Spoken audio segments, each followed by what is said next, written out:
Welcome. If you want to reset your Xiaomi Mi TV stick, at the first you have to go for the right upper corner of the settings, and next we have to move for the device preferences.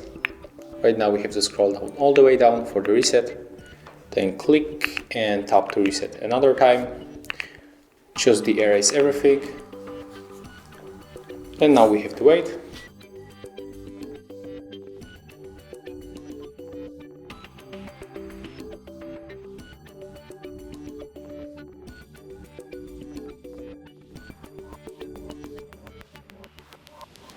And as you can see, all data was removed, so right now we are able to make the first setup of this device. Thank you guys for watching, leave thumbs ups, comments and subscribe to our channel.